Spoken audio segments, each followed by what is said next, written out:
Buenos días, bienvenidos todos al Instituto Nacional de Ciencias Médicas y Nutrición Salvador Subirán y a este simposio en conjunto con el Colegio Nacional. Tenemos el gusto de tener en el presidio al doctor David Kersenovich, director general del Instituto.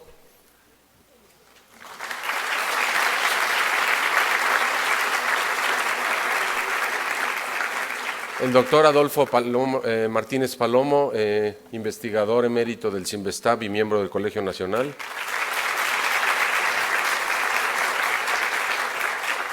El doctor José Ramón Cosío, ministro de la Suprema Corte y miembro del Colegio Nacional.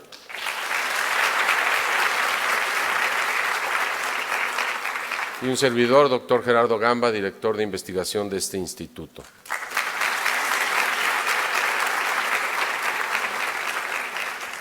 Para iniciar el programa le vamos a pedir unas palabras de inicio al doctor David Kersenovich, director general del Instituto.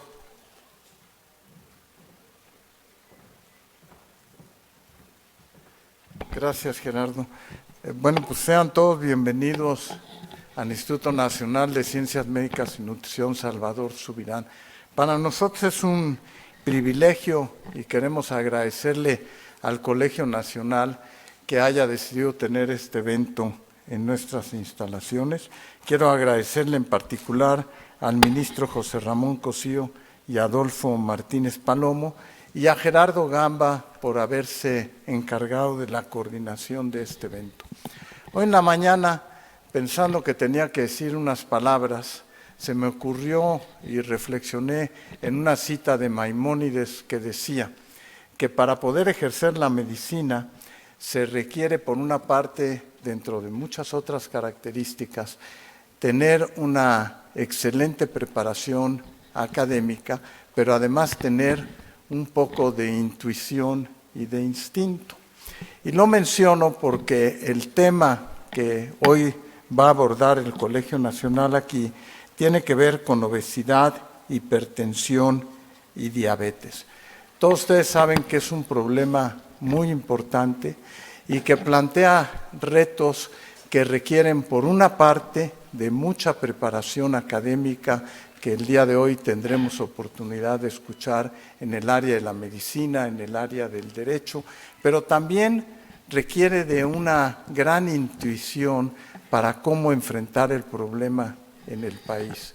Yo mencionaba hace unos momentos en forma informal que estas enfermedades son muy distintas a las que estábamos acostumbrados a manejar hace unas cuantas décadas, porque hace unas cuantas décadas el predominio eran enfermedades infecciosas y el paciente llegaba con su médico, tenía una entrevista, se establecía bien el diagnóstico, se hacía una programación adecuada del tratamiento, se resolvía y ahí se acababa el problema.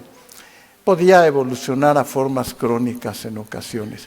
Pero ahora las enfermedades que van a tratar el día de hoy, que es obesidad, hipertensión y diabetes, son enfermedades que si a uno le diagnostican hipertensión arterial o le diagnostican diabetes, en este momento son enfermedades que se quedan para el resto de la existencia de una persona.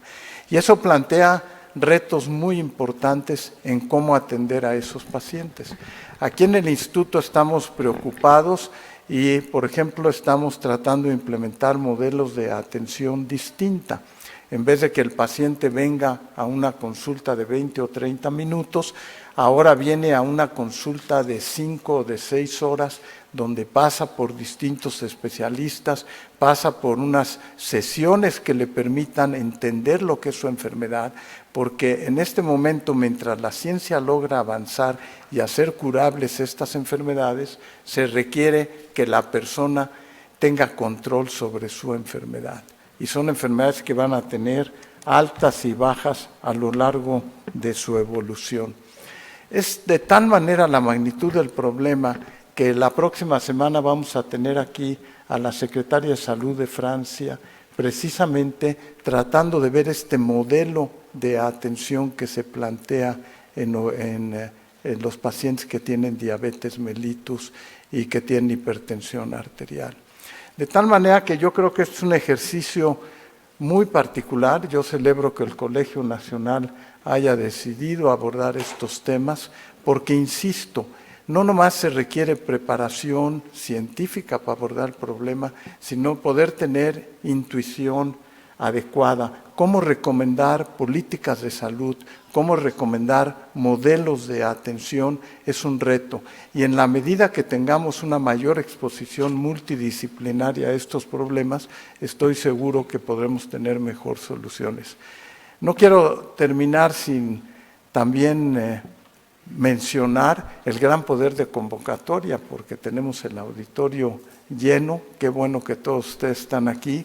Espero que participen activamente en las discusiones y que nos beneficiemos todos y se beneficien sobre todo nuestros pacientes de lo que aquí se vaya a discutir. Bienvenidos todos y felicidades.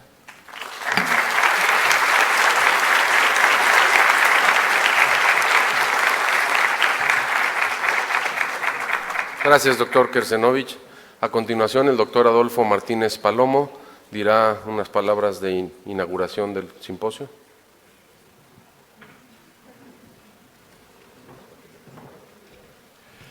En realidad mis palabras son para cederle la palabra al ministro José Ramón Cosío, que va a conducir la primera parte del simposio. Creo que podemos ahorrarnos todos estos formalismos y pasemos a la materia que nos trae aquí. Adelante, José Ramón.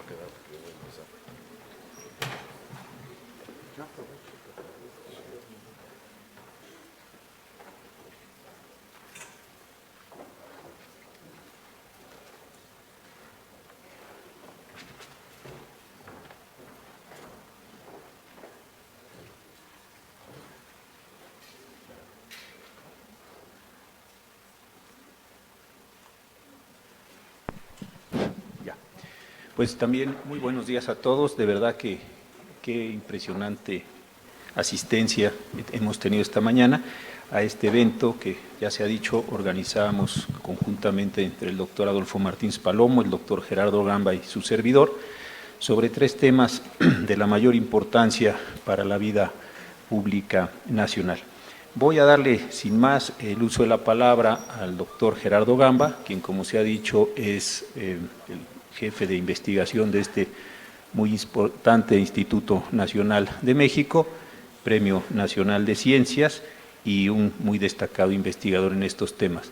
Quiero, a nombre de él, disculpar al doctor Rui Pérez Tamayo. Él estaba previsto para participar en primer lugar, tuvo un problema personal y no puede estar con nosotros, me pidió que lo disculpara.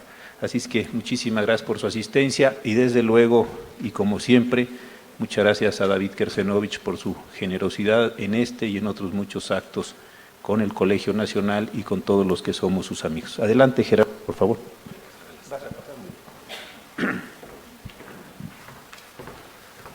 Gracias, buenos días. Para dar inicio entonces a este simposio, les voy a hablar poco en relación con la hipertensión arterial y la obesidad. Si me dan la primera, por favor. Fermín, ¿dónde se quedó?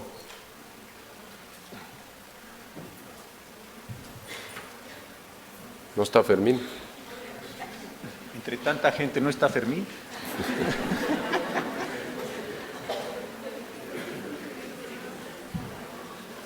Ahí viene. ¿Me voy a bajar, Gerardo? Sí, adelante. Para poder ver. En este simposio vamos a tratar problemas sobre hipertensión, obesidad y diabetes, que como verán a lo largo del simposio seguramente son enfermedades que coexisten una con la otra porque están íntimamente relacionadas en diversos mecanismos fisiopatológicos. Yo les voy a hablar principalmente de hipertensión y de obesidad.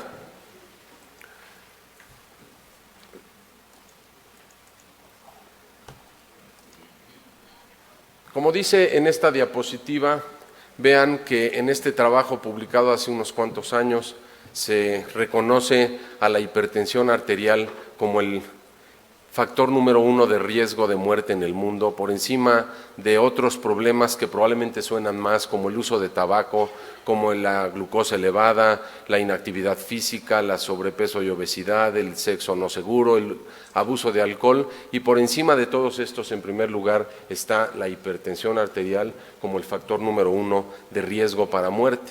¿Por qué es tan importante la hipertensión arterial? Primero, porque es una enfermedad con una prevalencia muy alta. Se habla de prevalencias mayores del 30% en la población adulta, es decir, al menos 3 de cada 10 adultos padecen hipertensión arterial. Y el problema es que es una enfermedad principalmente asintomática, no produce ningún tipo de molestia y por lo tanto la gente que la tiene no se entera que la tiene hasta que no se le mida la presión arterial. Es asintomática, pero acelera procesos de aterogénesis que llevan al desarrollo de problemas que terminan con la muerte, como el infarto agudo del miocardio, como los infartos cerebrales, como la insuficiencia renal y otros problemas que también producen movilidad, como problemas con la retina y la visión. El asunto es que cuando alguien muere de un infarto o de un infarto de miocardio, un infarto cerebral, la gente no reconoce que el problema subyacente es la hipertensión arterial que hizo que se acelerara el proceso y el individuo muriera de un infarto probablemente 10 o 15 años antes de lo que iba a morir si no hubiera sido hipertenso. Como ven aquí, la hipertensión es el factor modificable más importante para muerte cardiovascular. Se calcula que para el año 2025 habrá 1.5 billones de personas con hipertensión arterial y actualmente se sabe que existen alrededor de 9 millones de muertes anuales en el mundo debido a esta enfermedad. En México no es la excepción, estos son los resultados de la última encuesta nacional de salud en el año 2012 y como vemos en esta encuesta se detectó que aproximadamente 22.4 millones de mexicanos tienen hipertensión arterial, de los cuales solamente la mitad habían escuchado probablemente que tenían este diagnóstico. Alrededor de 8 millones tenían tratamiento, de los cuales solamente 5 millones estaban razonablemente controlados. Esto llama la atención porque la hipertensión arterial es una enfermedad muy fácil de diagnosticar porque se diagnostica midiendo la presión arterial. No se requiere nada complejo para hacer su diagnóstico. Lo único que se requiere es que el individuo sea analizado o visto por un médico, una enfermera que tome la presión arterial. Y hay una batería importante de medicamentos para tratar la hipertensión arterial. Sin embargo, seguimos teniendo muchos pacientes no adecuadamente tratados. Y como ven en estas cifras, si en el 2010 había en México alrededor de 112 millones de personas y 48 millones eran mayor de 30 años, esto habla de una prevalencia altísima, de arriba del 40% de individuos mayores de 30 años con esta enfermedad. Y la cosa se va a poner peor. Como ven en este artículo, hay una evidencia clara de que la población está envejeciendo.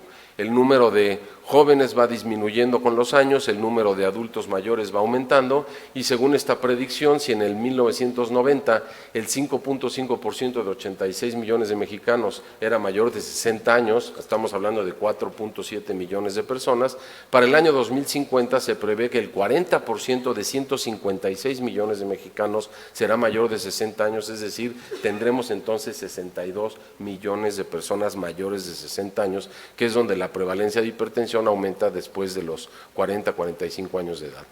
¿Por qué la hipertensión es tan frecuente y tan importante? Bueno, la hipertensión es una enfermedad de causa desconocida, no tenemos una causa puntual que podamos decir esta es la causa definitiva, y es que es una de estas enfermedades que combinan el riesgo de padecerla por una combinación de cambios en el genoma más la exposición al ambiente. Se necesitan las dos cosas. Sin el riesgo genético no se desarrolla hipertensión, sin exponerse al ambiente también es difícil desarrollarla, pero la combinación de antes. ¿Y cuál es el ambiente? El consumo de sal y la obesidad.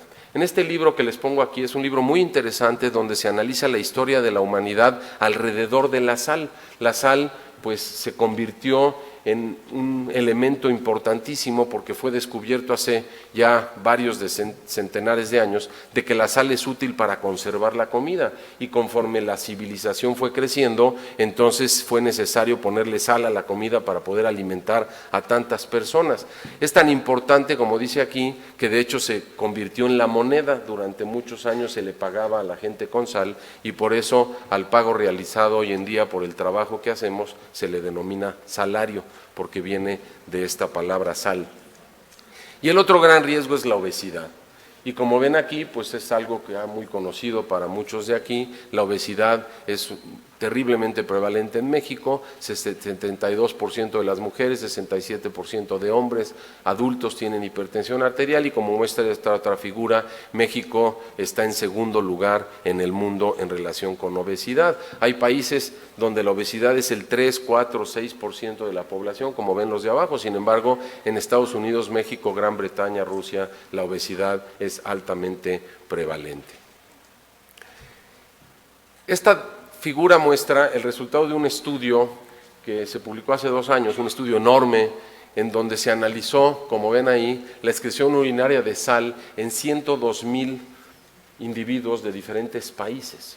Y esta excreción urinaria de sal y potasio se analizó como un surrogado de la dieta de sal. Como ven, la excreción urinaria de sal al día era en promedio de 4.93 gramos, el 43% de la población estaba por arriba de 5 gramos, 45.9 por 3 a 5 gramos y el 10% por abajo de 3 gramos de sal.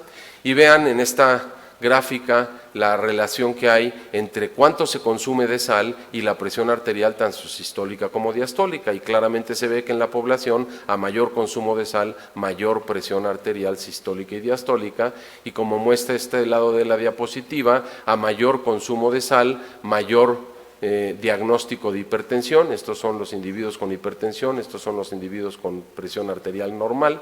Esto también tiene que ver con la edad y sucede tanto con la presión sistólica como diastólica. Entonces, a mayor consumo de sal, mayor presión arterial.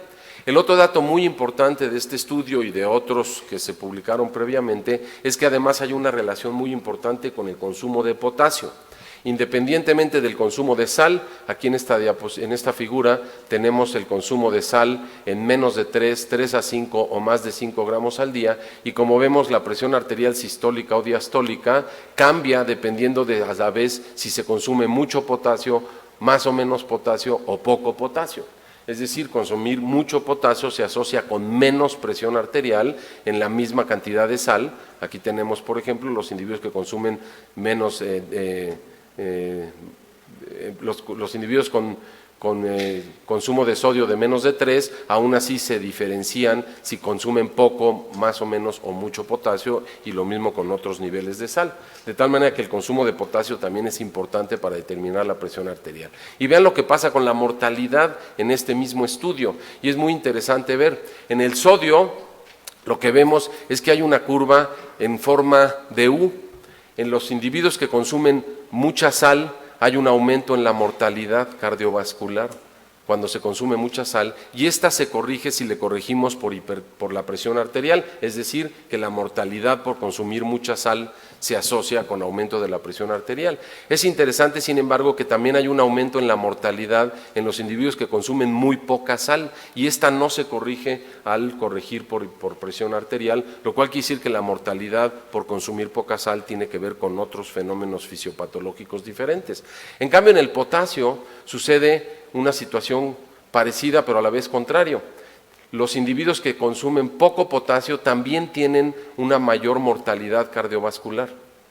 Aquí no tengo un señalador, esto no funciona muy bien, pero aquí se ve que un consumo de potasio bajo aumenta la mortalidad cardiovascular, y esta se corrige cuando se corrige por la presión arterial, lo cual quiere decir que la mortalidad por consumir poco potasio se asocia con alta presión arterial. Y al contrario, por consumir mucho potasio disminuye la mortalidad, lo cual quiere decir que el beneficio que trae consumir potasio tiene que ver con bajar la presión arterial y con otros factores, no todos muy bien conocidos, pero se asocia con menos mortalidad. ¿Por qué es esto? Miren, el sistema cardiovascular es un sistema cerrado. Tiene una bomba que empuja la sangre entre el sistema arterial y el venoso, tiene una entrada que es el sistema gastrointestinal por donde ingerimos sal y agua y tiene una sola salida que son los riñones. Es el único lugar por donde podemos sacar lo que consumimos. El agua que perdemos por la respiración o por el sudor es por otras razones diferentes al metabolismo de sal y agua. Entonces el único lugar por donde podemos regular la cantidad de sal que tenemos es a través de lo que eliminamos por el riñón. Y existe esta relación entre el consumo de sal y la excreción urinaria de sal que es conocida como la curva de función renal o de natriuresis de presión. Hay un punto de equilibrio alrededor de 100 milímetros de mercurio en donde el individuo está en balance. Lo que consumo de sal es lo que excreta de sal y de esa manera está en balance. Si un individuo tuviera la presión arterial más baja de 100 milímetros de mercurio de presión arterial media, inmediatamente retiene líquidos, inmediatamente desarrolla una manifestación que llamamos oliguria, deja de producir orina y esto es muy fácil verlo porque generalmente es una emergencia médica, son individuos con presión baja que o se hace algo pronto o su vida está en peligro en cuestión de horas o días. Lo mismo sucede hacia el otro lado. Hacia el otro lado, si un individuo tiene un aumento de la presión arterial, entonces hay un aumento en la excreción urinaria de sodio, de sal y de agua, en donde el aumento en la excreción de sal y agua necesariamente baja el volumen circulante y necesariamente la presión arterial regresa a niveles normales.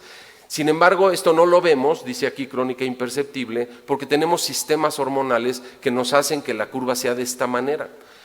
A baja presión arterial claramente vemos una disminución en la producción de orina, porque esto es una emergencia médica, y hacia arriba no vemos esta diferencia porque los sistemas hormonales hacen que la presión arterial casi no cambie. De tal manera que lo que le pasa al paciente con hipertensión es que la curva está desviada a la derecha. Dicho de otra manera, el individuo con hipertensión arterial necesita subir su presión arterial para poder estar en balance de sal y entonces si consume mucha sal, pues le sube la presión arterial porque de lo contrario retendría sal y agua y esto le generaría problemas de edema y de edema agudo de pulmón. Entonces, el individuo con hipertensión arterial tiene que subir su presión arterial para estar en balance. ¿Cómo vemos esto claramente? Cuando falla un sistema hormonal. Con uno solo que falle lo podemos ver, por ejemplo, los pacientes con aldosteronismo primario. En esos pacientes es fácil ver que si tienen una baja ingesta de sal, la presión arterial es menor que si tienen una alta ingesta de sal, donde la presión arterial aumenta. Entonces esto lo podemos ver en ellos claramente con un solo sistema hormonal que falle. La obesidad lo que hace es desviar esta curva, como en la hipertensión arterial. Los pacientes con obesidad desvían la curva de natriuresis de presión por una serie de factores que aquí están, que son desde físicos, la pura compresión de la cápsula renal por la grasa alrededor del riñón y la grasa retroperitoneal, desvía la curva de natriuresis de presión hacia la derecha, la activación del sistema renina-angiotensina que acompaña a la obesidad, desvía la curva de natriuresis a la derecha, el aumento de leptina, el efecto, por ejemplo, de la insulina sobre la reabsorción de sal, etcétera. Por una serie de mecanismos, la curva de natriuresis se desvía a la derecha y claramente sabemos que si el individuo baja de peso, la curva regresa hacia la izquierda, de tal manera que la obesidad la desvía y disminuir de peso la regresa a su punto normal y de ahí que la obesidad se asocie con hipertensión. Mientras mayor es la masa, el índice de masa corporal, mayor será la presión y más que el índice de masa corporal, mientras mayor sea la grasa abdominal, mayor será la presión arterial del individuo. ¿Por qué se da esto? Miren, en la función del riñón tenemos esta unidad que está aquí que se llama nefrona, tenemos 1 millón de esas en cada riñón, por aquí en donde está rojo es donde se filtra el plasma pasa por todos estos túbulos para formar al final la orina y deshacernos de lo que no necesitamos, sal, potasio, hidrogeniones, lo que sea. En el riñón existe esta región que se llama túbulo distal, en donde hay un transportador de sal, es justamente el transportador que se encarga de reabsorbar en esta parte distal de la nefrona y decidir cuánta sal se pierde o no en la orina final. Este transportador se puede inhibir con un grupo de diuréticos que se llaman tiazidas, que fueron los primeros medicamentos útiles para tratar la presión arterial alta y que siguen siendo hoy en día de los principales medicamentos que utilizamos para esta enfermedad.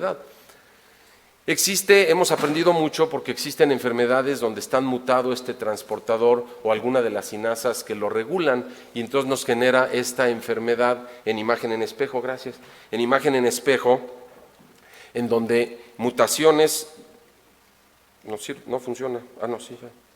Mutaciones en este transportador en donde no funciona bien, entonces se pierde mucha sal y se genera esta enfermedad que cursa con hipotensión arterial.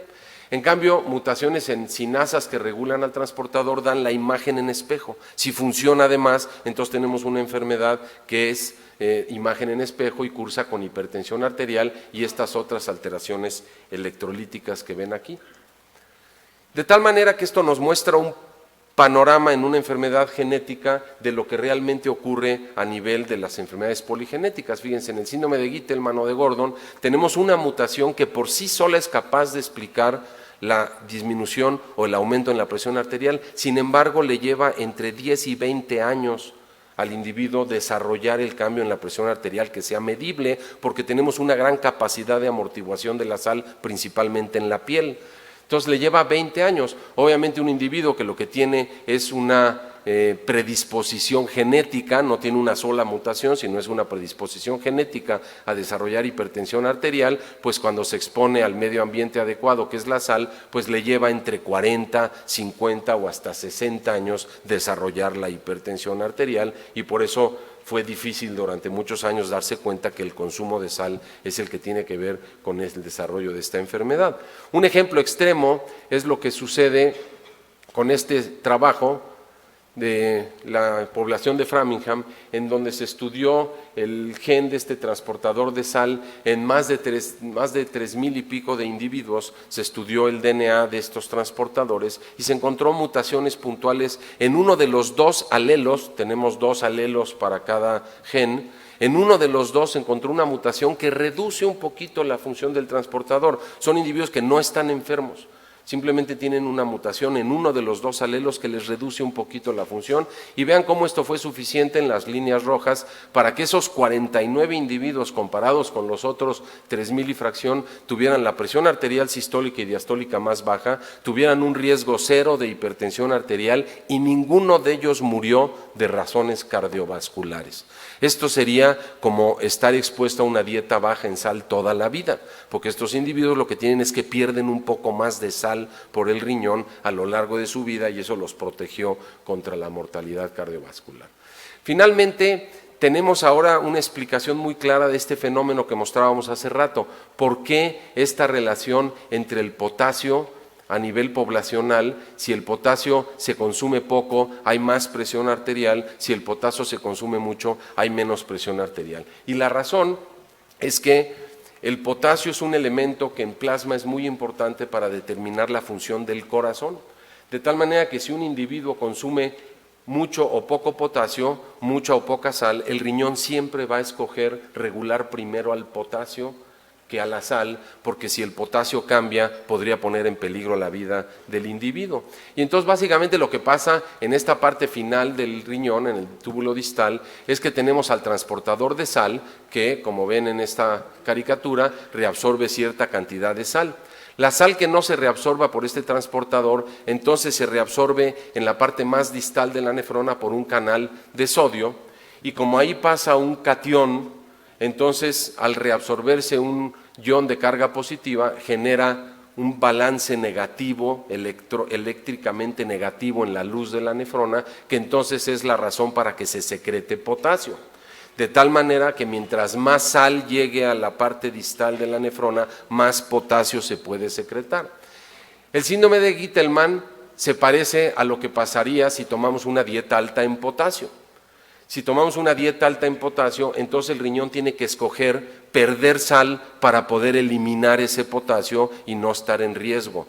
De tal manera que se inhibe la función del transportador de sodio-cloro, que es como pasa en el síndrome de Gitelman. Al llegar más sal a la parte distal de la nefrona, esto es entonces el mecanismo para que sea secretado más potasio. Y de esa manera una dieta rica alta en sal, en potasio, nos ayuda a bajar la presión arterial. En contraste, una dieta baja en potasio sería parecido a lo que sucede con el síndrome de Gordon, que son pacientes que cursan con hipertensión arterial. Aquí al al ingerir poco potasio, entonces el riñón escoge absorber sal a través del transportador de sal para evitar que llegue sal a la parte más distal y que se pierda el poco potasio que estamos ingiriendo. Y de esa manera, ingerir poco potasio se asocia con aumento en la presión arterial porque nos obliga a reabsorber sal. En resumen, si me da la luz, la hipertensión arterial es una enfermedad altamente prevalente que pone en riesgo la vida de las personas a lo largo del tiempo porque aumenta los procesos de aterosclerosis y de insuficiencia cardíaca, y la hipertensión arterial es un padecimiento cuya frecuencia aumenta en forma notable conforme aumenta el peso corporal, particularmente la grasa abdominal. Muchas gracias.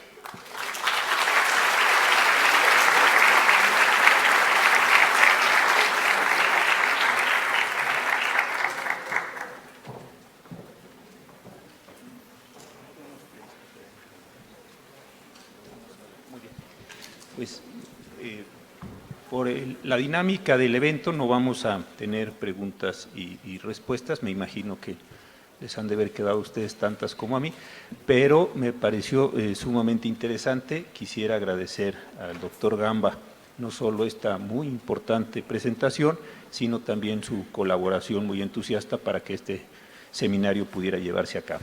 Muchísimas gracias al doctor Gamba. Le pediré al doctor Adolfo Martínez Palomo si subiera aquí para su presentación.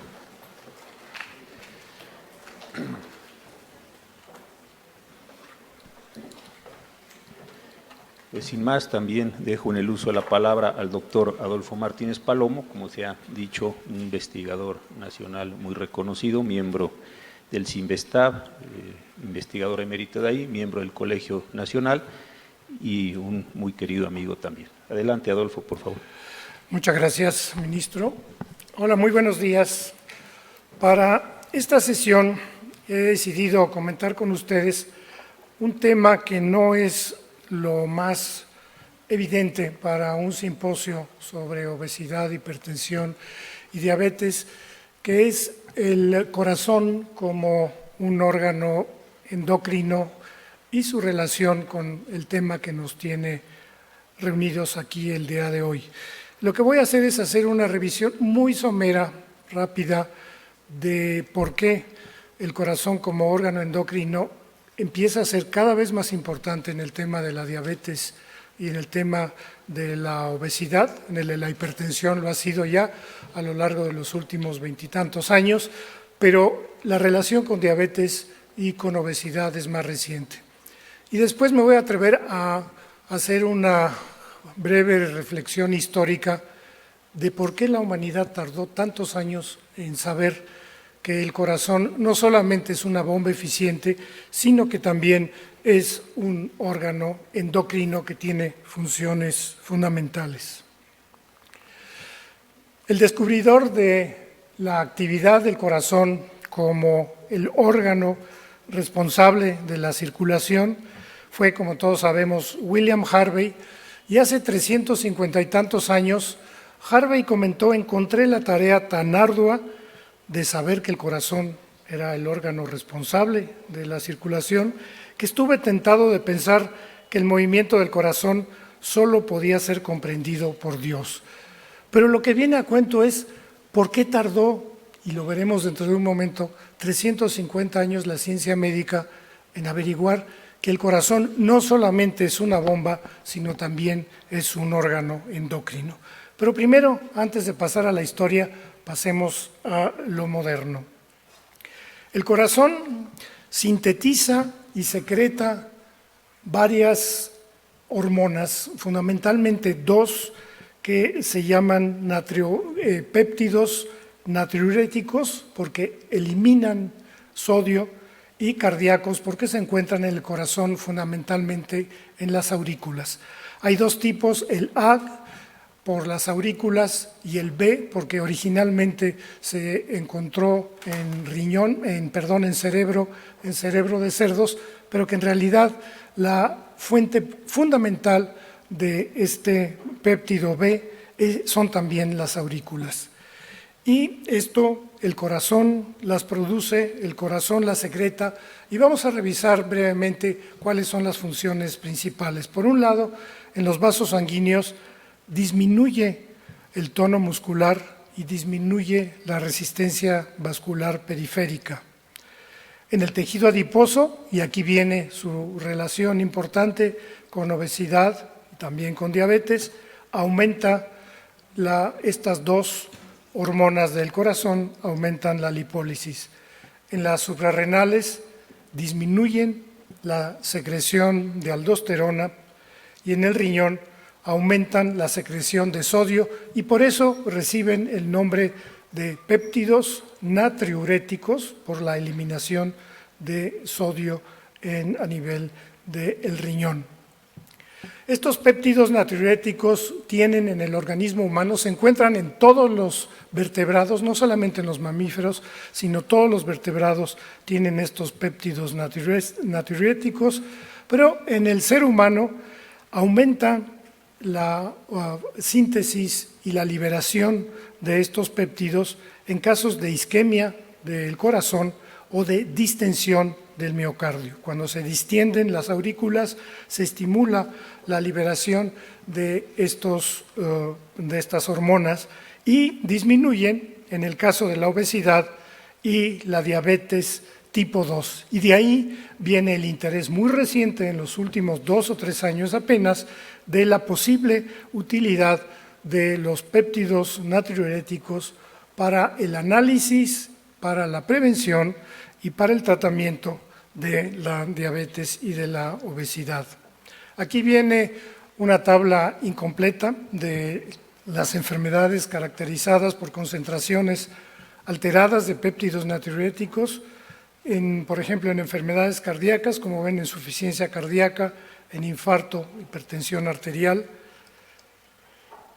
Y esta tabla resume en la actualidad cuál es la utilidad de estos péptidos natriuréticos que fueron primero encontrados, vamos a ver cómo y cuánto trabajo costó encontrar la existencia de estos péptidos natriuréticos que finalmente fueron aislados, sintetizados y que se encuentran ya en forma recombinante para el uso en la medicina. Para diagnóstico tienen una gran utilidad en algunos grupos de cardiólogos para analizar la insuficiencia cardíaca y para analizar la hipertensión severa. Predicen, y esto es uno de las utilidades fundamentales de los péptidos natriuréticos, predicen eventos cardiovasculares severos y son empleados en algunos grupos para la insuficiencia, el tratamiento de la insuficiencia cardíaca aguda. En Japón, la forma recombinante se llama cartepiride y en Estados Unidos nesitiride. Hay otras formas que están ya en fase de análisis, fundamentalmente en Estados Unidos. Pero como ven, aquí lo vemos, esto es una revisión relativamente reciente del año pasado y solamente en algunos grupos, no es que se haya difundido en la medicina en general el uso de los péptidos natriuréticos, pero algunos grupos lo están utilizando para asuntos tan importantes como puede ser el diagnóstico, la prevención o el tratamiento. Aquí vemos, por ejemplo, cómo actúan los péptidos natriuréticos sobre la célula, sobre el adipocito, y esto realmente hay una enorme cantidad de estudios desde el punto de vista básico sobre la forma cómo actúan los péptidos natriuréticos, regulando todas las diferentes funciones que les he mencionado. Pero vamos aquí a la parte de pensar por qué durante 350 años la ciencia médica no fue capaz de saber que el órgano era un corazón, un órgano endocrino. La historia, les voy a reseñar las diferentes etapas muy rápidamente, empieza en Nueva York en 1963. Y este señor Bruno Kish, que era el editor de esta revista, que era una revista importante en los 60s del siglo pasado, Experimental Medicine and Surgery. Bruno Kish era un fisiólogo y cardiólogo que tenía afición por ver el corazón en el microscopio electrónico. Aquí lo vemos cuando cumplió sus 70 años. Era amigo de muchos médicos mexicanos, entre otros de un profesor de la Facultad de Medicina de la UNAM, el doctor José Joaquín Izquierdo, que era miembro de esta revista. Y el señor Bruno Kish, en sus ratos de ocio, se puso a ver el corazón en el microscopio electrónico. Y en 1963, como lo vemos aquí, publicó una serie de imágenes, por cierto, bastante malas para la época, en donde encontró que las aurículas las células auriculares son diferentes de las células ventriculares, en que las células auriculares tienen una serie de gránulos que él llamó microcuerpos. Y así Kish dijo, las aurículas de mamíferos se distinguen por la presencia de microcuerpos semejantes a los gránulos de células secretoras del páncreas. Y eso fue todo. Nadie le puso la menor atención a este descubrimiento porque pues, no decía nada, simplemente que algo había en las aurículas que parecían gránulos de secreción. Y estamos en Nueva York y seguimos en Nueva York. Poco tiempo después, esta es la entrada de la Universidad Rockefeller, nada menos que de la Universidad Rockefeller, un investigador que no era un investigador común y corriente, Palade, que era el gran campeón de la utilización de la microscopía electrónica para el conocimiento de las células y los tejidos, y que se le otorgó el premio Nobel por sus conocimientos, la contribución de la microscopía electrónica. Palade, en la Universidad Rockefeller, se enteró del descubrimiento de estos gránulos en la aurícula y decidió estudiarlo él en su laboratorio. Y entonces, Palade es conocido por todos los que hacemos biología celular realmente como el campeón. No solamente era un extraordinario científico, sino que algunas de sus microfotografías, como la que vemos aquí, de retículo endoplásmico y de aparato de Golgi, son realmente obras de arte.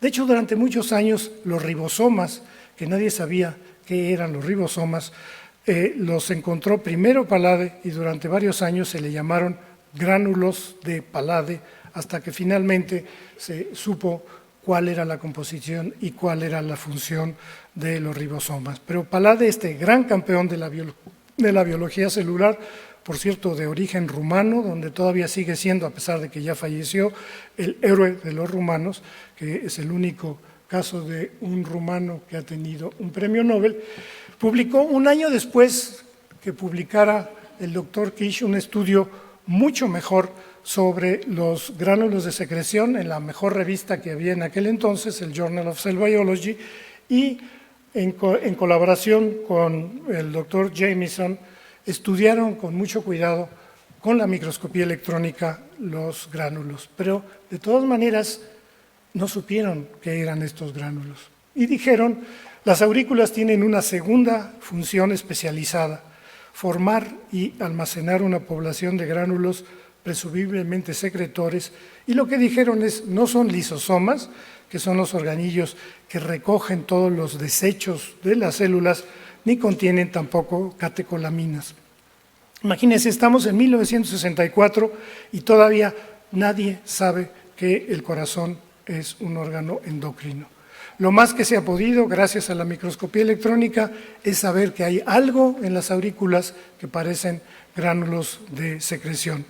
Estamos en 1964 y pasamos un poquito, nos vamos desde Nueva York, nos vamos un poco al norte, al noreste, y llegamos a la Universidad de Queens en Ontario, en Canadá. Y en esta universidad, en 1965, el Instituto Nacional de Cardiología, aquí los vecinos de al lado, mandan a un médico mexicano recién titulado a que estudie microscopía electrónica con un gran microscopista electrónico de el doctor Sergio Bencosme, que era conocido por ser la primera persona que analizó las células beta del páncreas en el microscopio electrónico. El doctor Bencosme fue de origen dominicano, acaba de morir hace unos cuantos meses. Este médico mexicano, que fue becado por la Universidad Nacional Autónoma de México, llegó a Kingston, platicó con Bencosme del estudio que había hecho Palade sobre los gránulos de secreción del corazón, y en 1966, o sea, 2 años después de que Palade publicó, encontró la primera evidencia de que algo ocurre cuando se altera la presión arterial, que aumentan de forma espectacular. Como vemos aquí, todos estos pequeños gránulos son lo que después se sabría que son péptidos auriculares natriuréticos. Y este médico mexicano, que fue enviado por el Instituto de Cardiología a averiguar qué pasaba con estos gránulos, es, como dirían los políticos mexicanos, el de la voz. Porque a mí me tocó hacer este descubrimiento hace 50 años y, aunque no me lo crean, nunca lo he presentado en público. Porque uno de los misterios de esto es porque durante muchísimos años a nadie le interesó el resultado de lo que yo había hecho en Canadá. Llegué a cardiología, donde trabajé durante varios años, lo comenté con algunos de los colegas y nadie mostró el menor entusiasmo. Pero no solo en cardiología, nadie en el mundo tomó durante 10 años los resultados que habían sido publicados en forma de un resumen. Aquí está una de las microfotografías que hice yo, que demostraba claramente que los gránulos se forman en el aparato de Golgi, que son estos. Este es el aparato de Golgi, aquí se están formando los gránulos y aquí ya está un gránulo completo. Y lo que yo hice fue hacer una tesis de maestría, para la cual les voy a presentar muy rápidamente los diferentes procedimientos para producir la hipertensión en las ratas, que se tradujeron en la formación de una enorme cantidad de gránulos en las aurículas. Para ello se produjo en las ratas hipertensión mediante la regeneración de las suprarrenales, y esto involucraba una serie de procedimientos y todos los analicé uno por uno, que era la enucleación de las glándulas de las suprarrenales, y esto lo que se hace es, en las ratas se hace una pequeña incisión en la suprarrenal y con unas pinzas se aplasta la suprarrenal y sale volando la médula suprarrenal. Por supuesto, esto es un poco tosco, pero funciona. Y si además a las pobres ratas se les da durante varias semanas una cantidad alta de sodio, 1% en el agua en la que ingieren, y además, encima de todo, a las pobres ratas le quitamos un riñón, el resultado después de todo esto, no sé si es el estrés o todo lo que les hacemos, las pobres ratas se vuelven hipertensas. Y de todos estos procedimientos que yo hice, lo que produjo en forma verdaderamente espectacular, porque aumentaban prácticamente al doble la cantidad de gránulos cuando hicimos estudios cuantitativos, fue precisamente la hipertensión. Y entonces, pues nadie se interesó. Y yo lo que pensé es, bueno, yo termino aquí en Canadá, todavía tengo beca de la UNAM por 2 años, me voy a ir con Palade, y entonces hablé con el doctor Palade, y aquí lo vemos, este es Palade, este señor muy serio, estaba aquí en una conferencia Gordon en 1967, y aquí está otra vez el de la voz, y le dije a Palade, oiga, este señor que usted va a ser premio Nobel, ¿no me puede aceptar en su laboratorio y vamos a seguir estudiando esto de los gránulos? Me dijo, está lleno el laboratorio, pero el año que entra sí lo puedo aceptar. Pero mi beca terminaba en 1 año y medio, en 2 años, y entonces el de la voz se fue mejor a París, lo cual no está mal, al Instituto de Investigaciones sobre el Cáncer, donde tampoco me fue nada mal, pero todo quedó en veremos y nadie volvió a poner interés en qué pasaba con estas ratas hipertensas, en las cuales cuando se aumentaba la presión arterial aumentaba algo en el corazón que no sabíamos qué era. Las cosas transcurrieron, pasaron nada menos 10 años, no había una sola publicación sobre el tema, hasta que unos doctores trabajando en este sitio, tampoco está nada mal, en las afueras de París, a 10 kilómetros de París, esto se llama Limeil-Brévannes, publicaron un trabajo en el que analizaron otra vez mediante microscopía electrónica los gránulos auriculares y aquí encontraron algo que ya había visto más o menos yo en mi tesis de maestría, que es que la sobrecarga de sodio disminuye la población de gránulos auriculares. Y nuevamente quedó todo en silencio. Por fortuna, estos muy generosamente citaron mi tesis, citaron el resumen que yo había publicado en Federation Proceedings, pero no pasó nada. Hasta que volvemos otra vez a Kingston, y en Kingston, al mismo laboratorio donde yo había trabajado durante 2 años y había hecho mi tesis de maestría, llegó un médico argentino y habló con Cosme, revisó seguramente mi trabajo, revisó mi tesis y se puso a trabajar. Yo me acuerdo muy bien que cuando presenté mi examen de maestría, pues los sinodales me dijeron, no está mal su tesis, pero usted lo único que dice es que los granulitos esos aumentan en las ratas que usted hizo que se volvieran hipertensas. ¿Y usted qué haría? Y yo, imagínense, pues con mi experiencia como investigador, lo único que dije, que pude decir es ser sincero, y les dije, pues ¿saben qué? Me iría con un bioquímico y me iría con un fisiólogo. Pero no encontré ni un bioquímico ni un fisiólogo, pero como veremos, este argentino sí tuvo un poco más suerte que yo. Pero en el mismo laboratorio, exactamente donde yo había trabajado, empezó a estudiar otra vez los gránulos mediante microscopía electrónica y encontró la reversa de lo que había encontrado los franceses 2 años antes. La deficiencia experimental de sodio aumenta la población de gránulos auriculares y ahí está la cita. Pero el gran paso, todavía en 1979 no había más que estos datos indirectos. Hipertensión aumenta, la deficiencia de sodio aumenta también, el exceso de sodio disminuye los gránulos.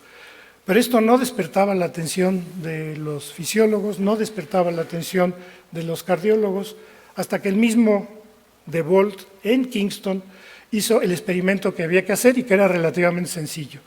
Si algo hay en las aurículas del corazón, pues vamos a ver, hacemos un molido, hacemos un homogenado, no, para lo de molido suena un poco burdo, un homogenado suena más científico, analizamos el sobrenadante y ¿qué hacemos con lo que sobra? El sobrenadante lo inyectamos intravenosamente a las ratas y vemos qué es lo que les pasa.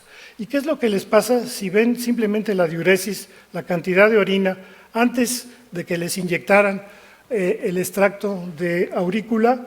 Esta es la cantidad de orina que producían durante un tiempo definido y esto aumentaba en forma espectacular con la inyección de los homogenados de aurícula de la propia rata.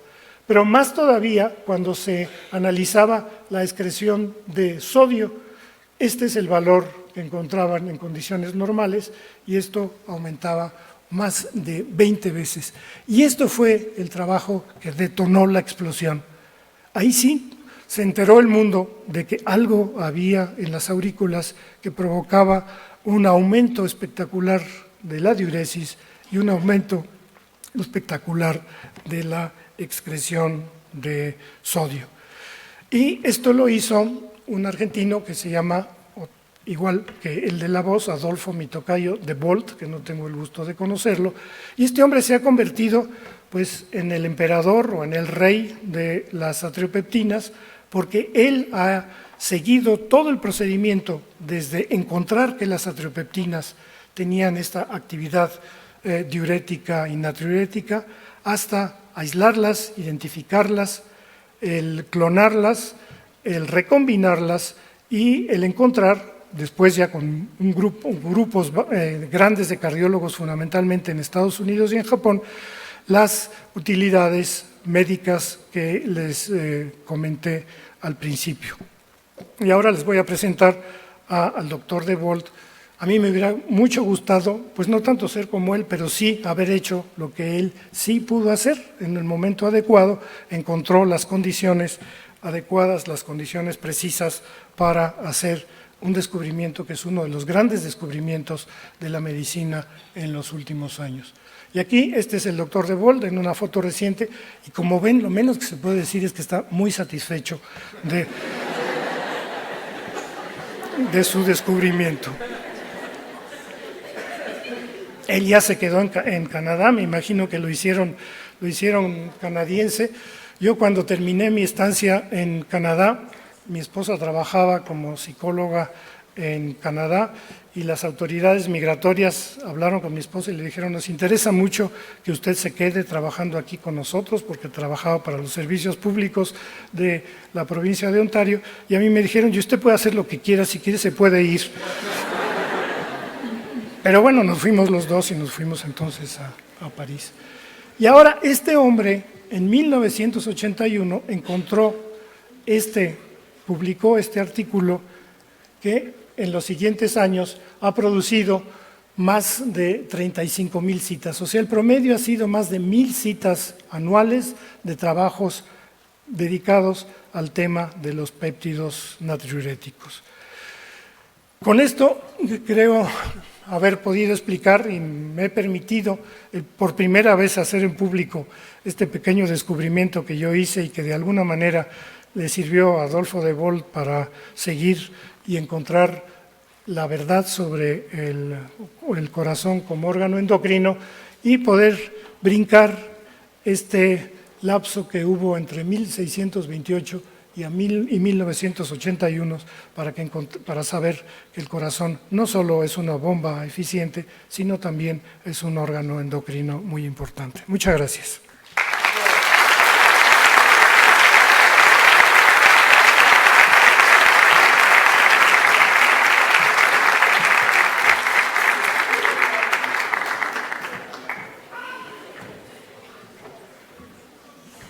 Muchas gracias, querido Adolfo, por esta muy interesante, de verdad, y muy divertida exposición, muy profunda. Y, pues, ¿qué más te decimos? Muchas gracias. Le doy ahora el uso de la palabra al doctor Ranulfo Romo. Él también es miembro del Colegio Nacional, un muy destacado investigador mexicano con una trayectoria nacional y sobre todo internacional muy relevante, quien nos hablará sobre el tema de la regulación neurológica del balance energético. Adelante, por favor, Ranulfo, y de verdad muchísimas gracias. Doctor Cosío, colega, ¿me puede pasar la primera diapositiva, por favor?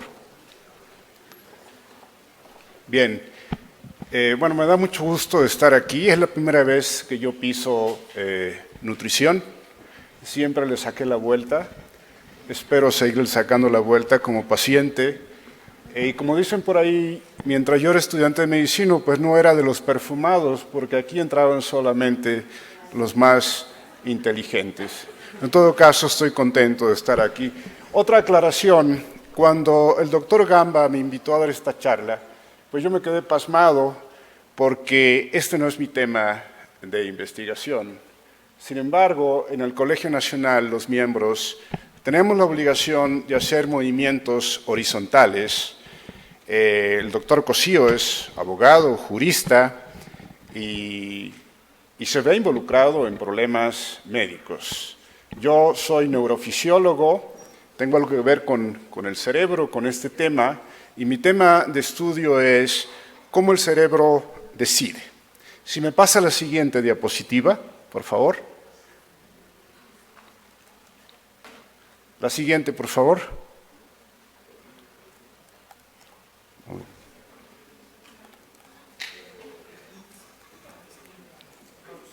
¿A la izquierda? Ah, bien, ahí está. En realidad, mi tema es cómo el cerebro toma decisiones cuando evalúa información que viene de órganos sensoriales, como lo es el de la visión, la audición, el tacto, etc. Pero nunca me he metido yo con otro tipo de señales, como es el caso, información que puede ir del estómago o de otra parte del cuerpo al cerebro, y el cerebro eventualmente tomar una decisión, como es, por ejemplo, comer y cuándo dejarlo de hacer. Quiero aclararles también que para la presentación de esta charla me ayudó el doctor Ranier Gutiérrez, que está aquí presente, y casi estuve a punto de decirle que subiera. A lo mejor si se me atora en el camino, le voy a decir que continúe con la charla. Este asunto del apetito y cómo le hace el cerebro para tomar decisiones para este tipo de funciones, pues es mucho más complejo. Porque no es como en el caso de las decisiones basadas en la evaluación de información visual o auditiva o somatosensorial, etc. Estas son señales muy complejas, son moléculas que van en la sangre y que son sensadas por neuronas que están ubicadas en el cerebro medio, en la base, y que hacen una serie de transformaciones y generan una serie de señales que lo que hacen que el individuo tenga hambre o que esté saciado o que tenga la compulsión de seguir comiendo a pesar de que ya tuvo lo suficiente. Y vean ustedes, esta gráfica es muy sencilla. Si ustedes miden a lo largo del día la concentración de una molécula que se llama la grelina, que es una hormona, que es la que incrementa el hambre y disminuye al comer, verán que esto a lo largo del día tiene una serie de oscilaciones. Y curiosamente coincide con aquellos periodos que están asociados con las 3 comidas que tenemos durante el día. Estas oscilaciones están también asociadas con oscilaciones en el sentido contrario, como es para la otra hormona, que es la insulina. Pero esta es interesante también, que es la leptina, es otra hormona, que esta hormona controla el peso corporal, pero a lo largo del plazo. Ven ustedes que tiene una dinámica muy diferente en cuanto a la grelina, que tiene que ver con el apetito, y con la insulina, que tiene que ver con el quemado de la glucosa, el metabolismo de la glucosa. Bien, entonces esta es una señal periférica que es captada por el sistema nervioso por neuronas que están ubicadas en la base del diencéfalo y que generan estas sensaciones y que nos ponen a comer o nos dejan que nosotros dejemos de comer. El nivel periférico de la leptina cambia en función del tamaño de los adipocitos y regula el peso a largo plazo. Cuando hay pocos adipocitos, se libera poca leptina, porque están allí, y la ingesta aumenta. Cuando hay más tejido graso, se libera más leptina y la ingesta disminuye, pero en la obesidad se desarrolla una resistencia a la leptina. Los sujetos obesos presentan hiperleptinemia. Bien, esto es lo que está sucediendo, son las señales que vienen de la parte periférica y que son captadas por estas neuronas que están en el diencéfalo, en la base del diencéfalo. Que por cierto, yo tengo una conjetura de que todo lo que somos nosotros somos neuronas. Todos, inclusive todos mis pensamientos y todas mis decisiones están basadas en operaciones que están detrás de mis niveles de conciencia. Y no es raro también imaginarse que muchos de los problemas que están asociados con el apetito y con la obesidad tienen que ver con lo que están haciendo nuestras neuronas en desregulaciones muy complejas que están sucediendo en ellas. Entonces, parece que sí es muy importante tener una idea de qué es lo que está sucediendo con estas neuronas en el sistema nervioso central. Entonces, pues hay un control central de la alimentación. El cerebro regula la conducta de ingesta a través de 2 vías. La vía homeostática, por necesidad, y que está asociada con estas señales que vienen de la parte periférica. Y la vía hedónica, que es la recompensante. Curiosamente, mi conexión con esta charla tiene que ver con una observación, al igual como Adolfo también lo acaba de comentar, con un descubrimiento que hicimos un colega alemán y yo en Friburgo, Suiza, en el cual estábamos estudiando unas neuronas que están en el tallo cerebral y que tienen que ver con el control de los movimientos voluntarios. Cuando se aumentan estas neuronas se genera el Parkinson. Cuando nosotros hicimos los experimentos para saber si estas neuronas realmente tenían que ver con el movimiento, para nuestra desgracia encontramos que no tenían nada que hacer realmente con el movimiento. Pero encontramos que tenían que ver con una función desconocida por el momento, que era la recompensa, con la gratificación. Entonces, al final de la charla habrá una muy breve conexión con esto, con las neuronas dopaminérgicas que están en el tallo cerebral y que son realmente las que nos permiten a nosotros tener esa ilusión de que somos gratificados por algo. Entonces tenemos estas dos vías, la homeostática y la vía hedónica, que es esa que cuando yo le digo a mi esposa, escucha, me dice, ¿sabes qué? Tenemos un pescadito rebozado en casa. Yo le digo, no, mejor yo quisiera ir al Kentucky Fried Chicken y para comerme. Sí.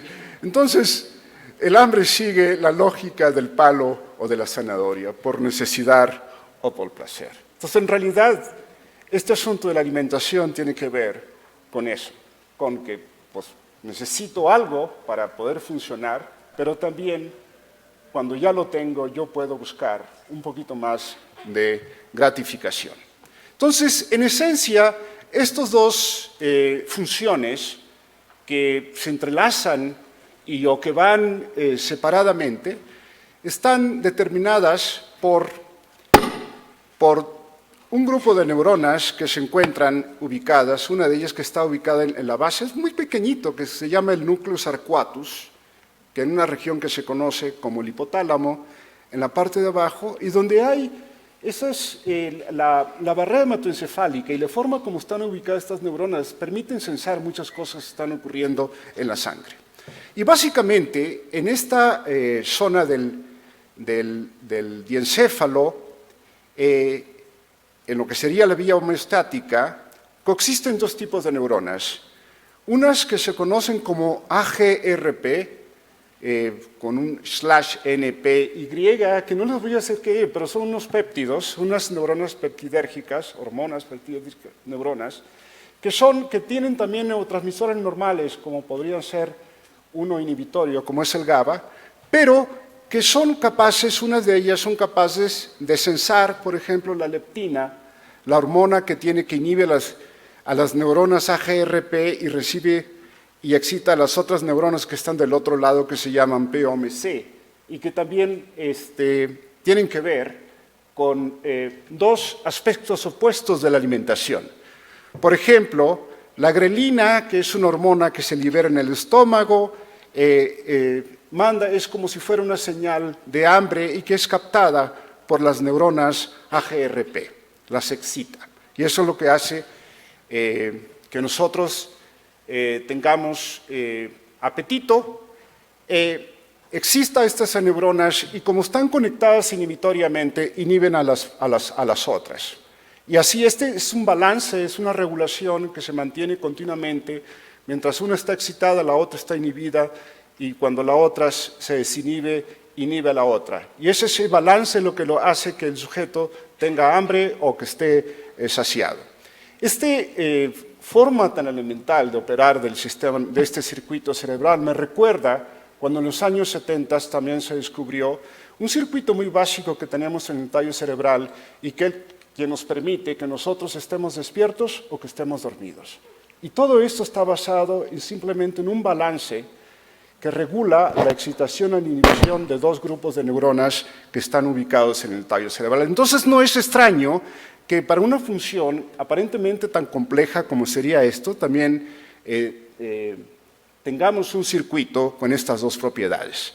Estos dos grupos de neuronas son muy bonitos porque están identificados desde el punto de vista molecular, perfectamente se conoce sus funciones. Ahora, dado que la investigación ha avanzado, como les explicó el doctor Martínez Palomo, en este tipo de problemas también. Y hace algunos años, en un alga, se encontró una molécula, una proteína que es sensible a la luz. De tal suerte que actualmente podemos agarrar esta proteína e insertarla en las neuronas, y dado que esta proteína es sensible a la luz, podemos encender esta proteína y regular los canales, la entrada de sodio y de potasio, de tal suerte que podemos excitar a la neurona o podemos inhibirla.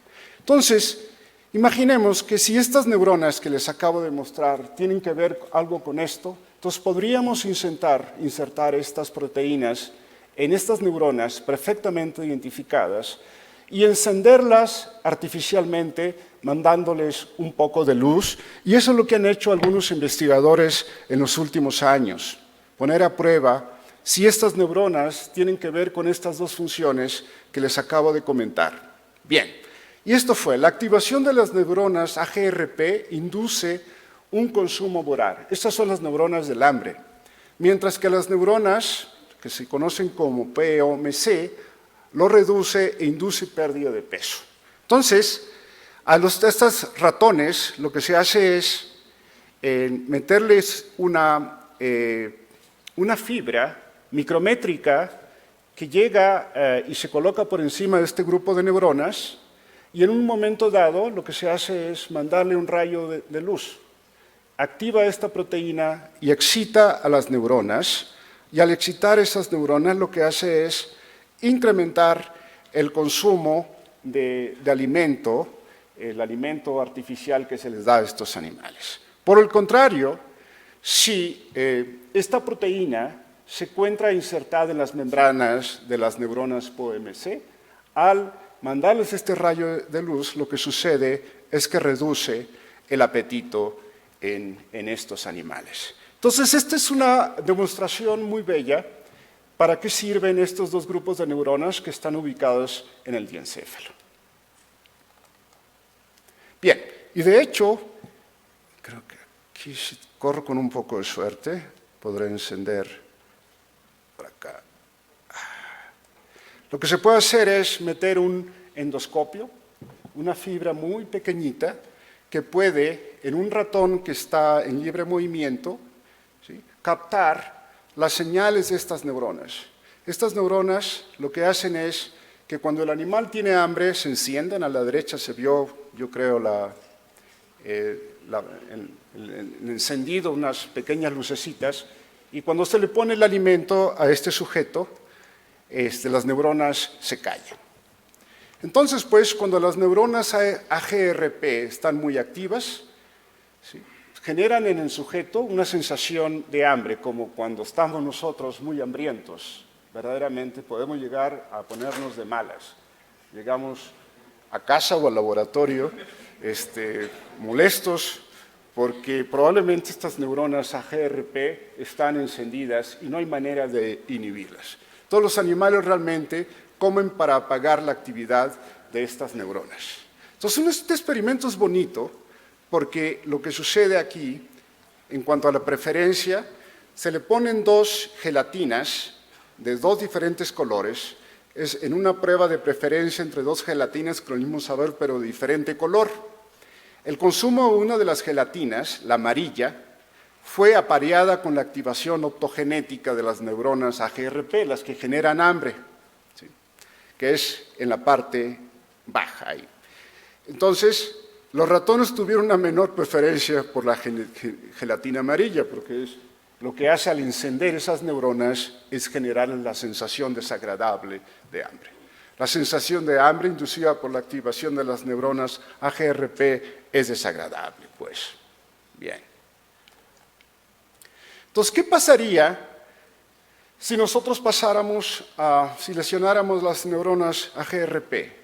Que como verán es un circuito muy sencillo que está en la base del diencéfalo. Entonces, en la crucecita las quitamos, hay formas de hacerlo, y lo que sucede es un resultado muy interesante. Los ratones con la vía homeostática, que son los que tienen que ver con la ingesta inducida por estas señales periféricas, engordan más rápido, pero solo en un ambiente obesogénico. ¿Qué es lo que nos sucede a muchos de nosotros? Sí, cuando tenemos la posibilidad de tener acceso a a una mayor cantidad de alimentos, es probablemente lo que ha sucedido en nuestra población mexicana. Hasta donde yo sabía, cuando yo era pequeño, por lo menos donde yo vivía, no había grandes supermercados. Y lo que hacía mi madre todos los días es tomar un morral y nos íbamos a un sitio donde había una señora que cultivaba verduras, granos, etcétera, y ella simplemente tomaba lo que era necesario y con eso nos daba de comer. Pero ahora, el día de ayer llevé a mis nietos al laboratorio y lo primero que hicieron fue pedirme unas papitas, cosas que en mi época no existían. Saben muy bien que cuando van a mi laboratorio el abuelo les da permiso de comer muchas cosas. Y esto es lo que sucede cuando los ratones siguen una dieta normal, con las neuronas eliminadas, las GRP, o en las condiciones controles, no pasa nada, pero tan pronto se les ofrece la posibilidad de tener una dieta rica en grasa y en azúcar, esto se va para arriba. ¿Sí? En un ambiente estresante, con estos ratones que tienen eliminadas estas neuronas, los ratones pierden peso, que es la curva esta en rojo, con respecto a la condición control, pero lo recuperan en un ambiente obesogénico, es decir, rápidamente, si se les da la oportunidad. Entonces, esta vía no solamente tiene que ver con algo muy elemental de estar sensando señales del medio interno, sino que también debe tener algo que ver con aspectos cognitivos en el cerebrito del ratón. Entonces, pues, con la vía homeostática comprometida, los ratones solo dependen de la vía hedónica. Entonces, si ustedes eliminan esto, entonces quedarían ya expuestos a señales, otras que pueden ser muy interesantes, que son las que utilizamos nosotros cuando vamos al restaurante, por ejemplo. Entonces, de tal suerte que en condiciones normales, la ingesta alimenticia del ratón depende básicamente de las demandas, ¿sí?, energéticas que requiere su cuerpo y no tanto de la recompensa, es decir, de tener un extra. Pero cuando ustedes eliminan a estas neuronas del hambre, entonces la demanda energética ya no es importante, sino lo que busca uno es básicamente la recompensa. Entonces, la obesidad no solo afecta el funcionamiento de las señales de saciedad periférica, pero también afecta al sistema de recompensa del cerebro. La obesidad como una adicción. Desde el año 2003 se considera la obesidad como una enfermedad con algunos rasgos que se asemejan a la de una adicción a drogas de abuso humano.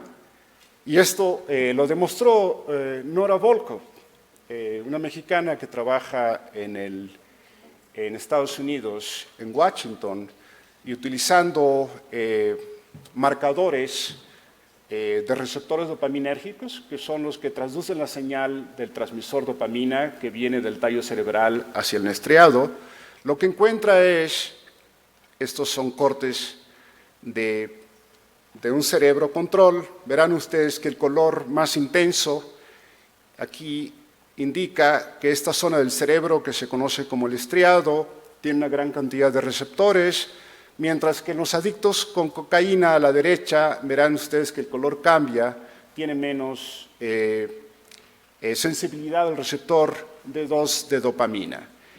En los obesos, verán que sucede algo muy parecido que con los cocainómanos. Es como si hubiese tiene que incrementar la actividad del sistema dopaminérgico para suplir las demandas de la función dopamina. Es decir, eso es lo que está sucediendo. Si esto fuera así, eso quiere decir que esto se puede otra vez regresar al ratón y estudiar ahora lo que sería la vía hedónica, que tiene muchos componentes. Este es un corte parasagital del cerebro.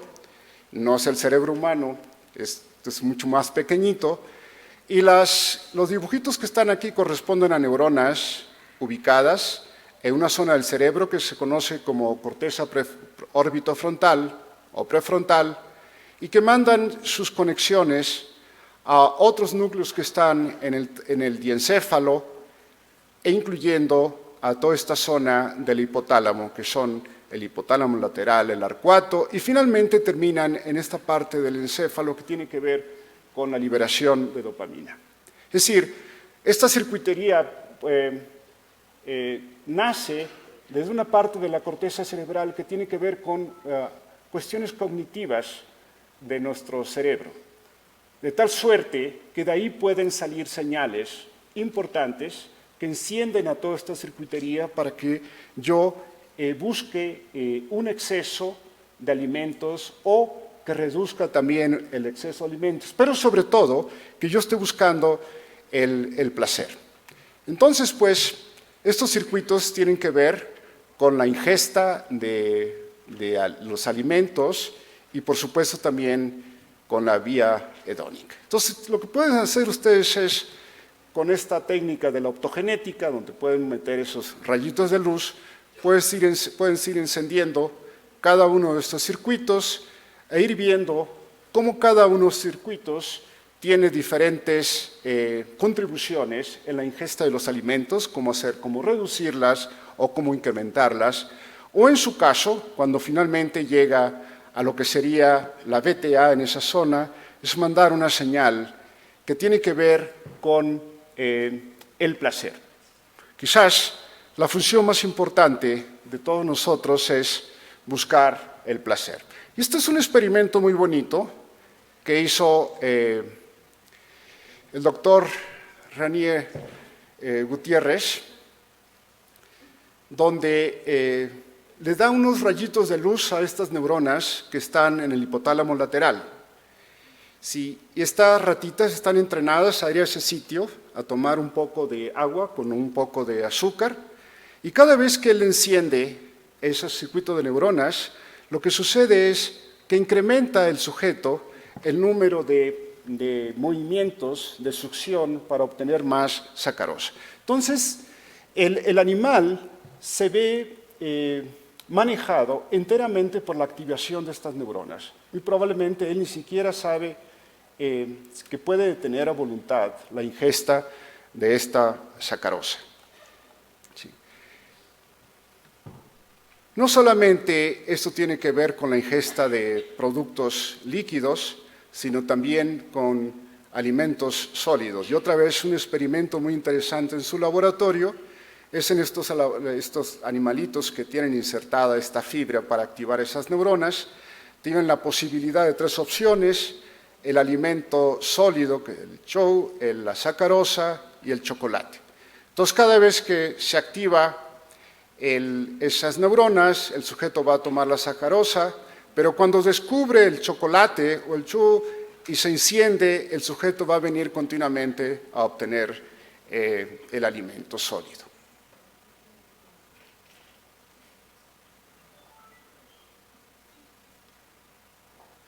Se queda ahí encendido.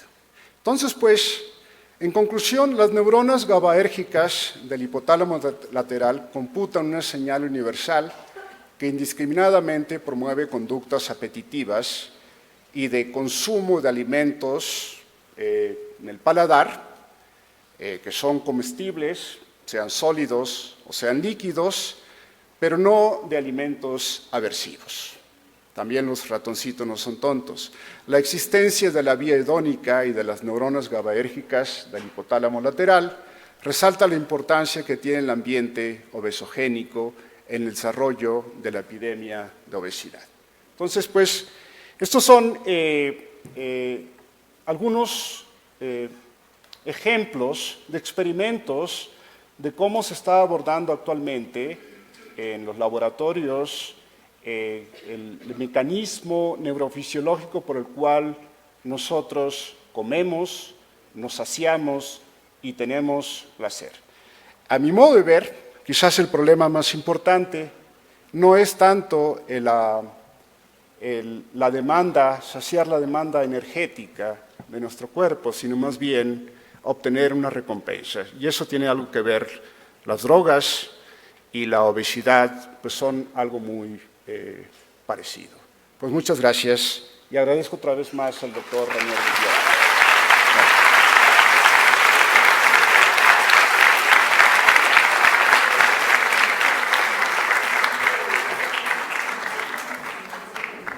Muchísimas gracias al doctor Ranulfo Romo por esta de verdad muy interesante exposición. Daríamos un receso de 10 minutos nada más, por favor, y regresamos a la siguiente mesa.